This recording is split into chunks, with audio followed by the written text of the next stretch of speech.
eu fui para Buenos Aires com o coitado do meu namorado, que estava super empolgado para conhecer Buenos Aires, ele não conhecia. E a gente foi há um mês para Buenos Aires. E eu tive uma experiência horrível, assim. Olha. E eu não quero voltar nunca mais. Para Buenos Aires? Para nenhum lugar de lá. Mas por quê? Qual foi a experiência horrível? Bom, primeiro cheguei no aeroporto, peguei um táxi.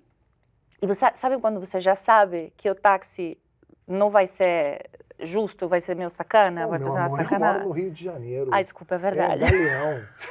Você fala assim, chega no Galeão, fala, vou pra Ipanema. Ele fala assim, claro, você passa por Petrópolis, Nova Iguaçu, Osasco, e aí você chega. Mais ou menos isso. Aí a gente não tinha muito dinheiro vivo, porque você tem toda essa coisa agora que você precisa levar dólar, e você tem que trocar o dólar lá, mas você tem que trocar o dólar azul, porque o dólar, não sei de que cor, é 300, mas se você troca no dólar azul é 700 mil, então você fica milionário.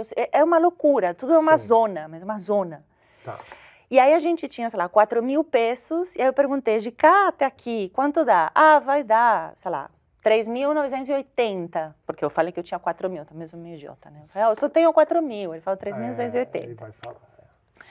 Aí ele foi falando, né, eu não sou muito de falar com taxista, porque eu tenho muito medo da pessoa que você vai encontrar. Aí o cara foi falando, e era um argentino, vamos dizer, mais inclinado à direita. E aí ele, no momento, falou que, porque nessa época estava se falando da taxação de grandes fortunas. Sim. Eu acho um absurdo taxar os ricos, porque não sei o quê. Eu falei, mas, por exemplo, você paga imposto por esse carro, né? Ele tinha sei lá, um carro de 1974, faltava uma porta, porque esses são os táxis na Argentina, basicamente um cheiro de cigarro, tapete todo queimado, assim, o assento com um buraco, com um ressorte saindo para cima. E você paga, né? Pago todos os impostos. E o cara que tem um avião, assim, um jatinho, por exemplo, que não paga imposto, você acha que ele deveria pagar imposto? Aí ele ficou assim, não, claro, tem que pagar, mas aí não é para dar para quem não tem. Não, é para fazer o quê? Não, né, o dinheiro vai para o Estado, e aí você faz o quê? Não, porque não sei o quê. Bom, enfim, a gente começou, eu quando vi isso, parei de falar, e aí o cara, numa hora, começou a falar, mas também, se você achava que as coisas tinham que ser melhor aqui, para que você foi embora? Eu falei, puta que pariu, não é possível. Todo santo dia no Brasil tem alguém que me fala por que você não vai embora daqui. Quando eu chego no meu país, a primeira pessoa me fala por que você não vai embora daqui ou por que você foi embora daqui. Mas isso é muito interessante. Você está falando... Ah, eu falei, eu não sou de lugar nenhum. Você se sente uma pátrida? Mais ou menos. Tá, porque isso que você está falando é muito interessante. Você é muito conhecida aqui no Brasil porque você virou uma celebridade, você participou do MasterChef, você está em programa de televisão, o canal está aqui comigo. Na Argentina, você é tão conhecida quanto aqui? Não. Não, ninguém me conhece na Argentina. E como é que ele sabia que você tinha ido embora? Isso foi através da conversa ou ele sabia quem você era? Porque ele me perguntou, ele perguntou de onde que a gente era, eu falei, eu sou argentina, mas eu moro no Brasil há 23 anos, 22 anos, o quê? E numa hora ele falou, mas por que você foi? Você deveria ter ficado, você foi embora também, agora fica falando mal. Eu falei, eu não tô falando mal de ninguém. Sim, você tá falando mal. E o cara parou o táxi, a gente tava com duas malas, o cara parou o táxi e falou, é aqui. E eu meio perdida, fazia uns 4, 5 anos que eu não ia, eu olhei assim e desci. Deixou a gente, sei lá, 4 quarteirões. Nossa. Aí eu fui carregando a mala e eu comecei a chorar. Eu falei, que merda, chegar aqui, ser maltratada. O cara te deixa 4 quarteirões grosso. Eu acho que o pior é você ter passado tanto tempo no Brasil e ter sido feita de otária na Argentina. Isso é que você não pode. Você tem que se vingar. Não, não gosto de me vingar. Ou então, pelo menos, você tem que usar esses seus 20 anos de Brasil aqui para você, né? O quê? Você tinha que deixar ele no lugar errado. Mas eu não estava dirigindo. Quando é que você se sentiu definitivamente brasileira? Você se sentiu em algum momento? Eu acho que eu nunca vou me sentir definitivamente brasileira. Sim. Porque seria um pouco, sei lá, talvez arrogante da minha parte. Mas não sei se arrogante é a palavra, mas não sei. Mas o processo de naturalização foi muito longo. Todo o processo burocrático para você poder ser alguém nesse país é difícil, né? Primeiro, para ter a residência, foi difícil. Eu fiz um investimento para ter primeiro visto de investidor estrangeira. Que quando eu cheguei aqui em 2000 para 2001. Isso. Não existia o acordo Mercosul, Uhum. que existe hoje, que você pode ser residente pelo mero fato de você ser argentino. Não existia. Então, eu precisei investir. Então, eu tive o visto de investidora por, sei lá, 15 anos, 16 anos, fui renovando esse visto, e aí depois eu apliquei a residência. No processo de residência é lento, vai para Brasília, é o presidente que assina. Então, quando me deram essa residência, eu fui fazer um exame de português. Então, foi um processo que foi bonito de fazer. Quando me deram a residência e o RG, e quando eu fui votar pela primeira vez, foi emocionante pra caramba, assim. Isso para mim foi, tipo, ok. Aí você falou, agora eu pertenço... Pertenço. Eu acho que isso é perfeito. Não sou brasileira, mas eu me sinto que pertenço. Não, total. Acho que... É curioso isso você falando, porque, evidentemente, quem chega para você aqui e fala, você está reclamando porque você vai embora. Não se preocupe. Eu acho que não é porque você é argentina. Eu acho que falam isso assim como falam para mim. Falam pro Gregório. O Gregório ouve todo dia, vai para Cuba. Uhum. O Gregório é brasileiro. Sim. E nasceu no Rio de Janeiro. E eu também ouço isso e você vai ouvir. Só que pelo fato de você ser argentina, naturalmente... Vão te mandar para lá, não, claro. Vai num lugar seu que você fala, realmente, eu não nasci aqui, eu me sinto uma convidada, mas não, você pertence, você já é coisa nossa.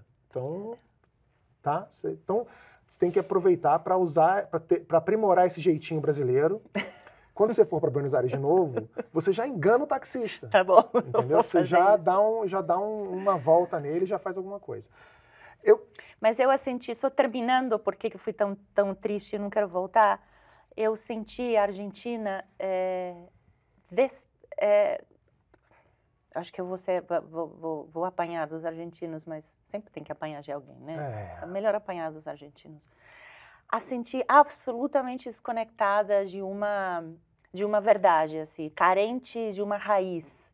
É como o país que eu lembrava, ou talvez nunca existiu esse país, cheguei lá e me pareceu muito pequeno e muito destruído.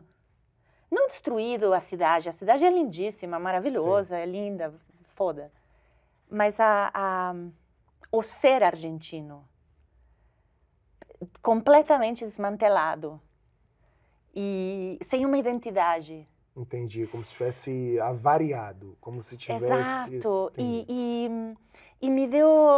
não me deu mais vantagens, assim, eu tenho 50 anos, vou fazer 51, quantos mais anos ativos, assim, foda eu tenho? 30, quero até os 80, super ativo, eu acho que eu chego. Não tenho tempo de voltar para lá, eu quero fazer outras coisas, eu quero ir para outros lugares, eu prefiro 1000 vezes viajar pelo Brasil do que ir para lá, me deixou triste. Uhum. E já tá, para mim é meio como que foi. Eu tenho uma pergunta para você que é algo que sempre me incomodou na relação Brasil e Argentina, que é eu digo que tá até, é o meu tweet fixado, inclusive, que no Brasil, o Brasil é o país onde política é futebol, Sim. Futebol é religião e religião é política. E eu acho que pelo fato do Brasil ter se achado durante muitos anos o país do futebol, essa rivalidade futebolística entre Brasil e Argentina, ela acabou extrapolando, indo para uns lugares que eu nunca gostei muito. E assim, hoje em dia está até um pouco menor isso, mas houve momentos da publicidade, por exemplo, em que apareciam personagens argentinos na publicidade, eles eram... daqui ou de lá? Daqui. Muito mais aqui do que lá. Que o argentino todo argentino ele era catimbeiro, era implicante, todo argentino é racista, todo argentino é isso, todo argentino é aquilo.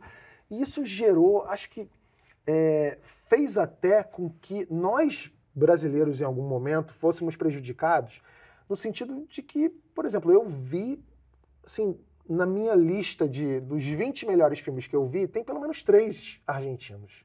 Assim, filmes argentinos magníficos. Tem a música argentina, é fabulosa. E eu acho que a gente ficou sempre nesse lugar, o argentino, é uma rixa que eu acho muito mais daqui com a Argentina do que da Argentina para cá. A impressão que eu tenho. Você acha isso também? Como é que você encara essa espécie de rivalidade que existe em outros países pelo mundo, né? Os belgas e os franceses. Sim, os franceses e os ingleses. Os portugueses e os espanhóis, tem tudo. Mas tem tudo. Eu acho que nesse nosso caso é uma coisinha um pouquinho mais doentia, uma coisa que eu acho que Freud deveria intervir de algum jeito. O que você acha disso? Eu posso falar só do meu lugar. Claro. Primeiro, nunca... Seu lugar é qual? Isso aqui, agora. Você pertence a gente aqui agora. Sim. Tá bom. Mas a minha experiência, eu posso falar da minha experiência. Nunca fui muito introduzida ao universo do futebol. Nunca. Então, não fazia parte no meu cotidiano, nem rixa de futebol, nem assistir jogos de futebol. E eu acho que eu nunca assisti, nem assim, eu devo ter assistido 1 ou 2 jogos da Copa alguma vez. Sim. Realmente não era... Não é algo que te apetece. Não. Agora sim, depois de Ted Lasso, por exemplo. Aí eu achei que futebol deveria ser sempre assim. Sim. Porque é lindíssimo. Então você começou a gostar de futebol a partir de Ted Lasso. Sim. Entendi. Você sabe que aquele time não existe, né? Eu sei. E você sabe que a Argentina é a atual campeã do mundo. Eu sei, eu soube. Não assisti o jogo, mas eu soube. Você não assistiu? Não. Olha. Não, eu tive Messi, medo. tá aí assistindo a gente. Eu tive medo de... Olha que coisa, né? Olha, preciso falar de zonoterapia muito. A minha filha assistiu embaixo, em casa, e eu estava no meu quarto assistindo outra coisa, e eu fiquei com um pouquinho de medo de querer torcer para a Argentina. Por quê? Porque ainda não sou suficientemente brasileira como para me dar o luxo de torcer para a Argentina, entendeu? Olha, realmente você precisa falar disso na terapia. Eu preciso. Você é argentina, você adotou o Brasil. Mas eu tô querendo tudo no Brasil, entendeu? Aí eu acho que se eu torcer para a Argentina, ia parecer que não sei. Não, imagina, você deve Muito torcer. estranho, né? Você acha que... Eu tinha tantos amigos brasileiros me mandando foto deles, a família toda com a camiseta argentina. Eu torci pela Argentina na final da Copa. Coisa mais linda. Mas voltando ao assunto. Quando eu cheguei aqui, com 26 anos, e eu comecei a perceber isso, porque tinha muita piada, mas era muita piada, e as piadas não eram fofinhas, assim, Sim. eram tchá. E eu percebia que tinha uma certa agressão, sabe? Sim. E aí eu não entendi, de verdade não entendi. Talvez por não pertencer ao universo do futebol na Argentina, ou porque a minha mãe amava o Brasil, então sempre que tinha uma grana, ela vinha para cá e ela viajava com as amigas pelo Brasil e ela adorava, e eu ouvia Toquinho e Vinícius e Caetano na minha casa desde criança, e a minha mãe sempre falava, e a caipirinha e a feijoada, sei lá, ela adorava o Brasil, então nunca percebi essa coisa, até que cheguei. E aí eu percebi que não era tão legal do jeito que o Brasil via os argentinos, não era tão legal assim. Qual?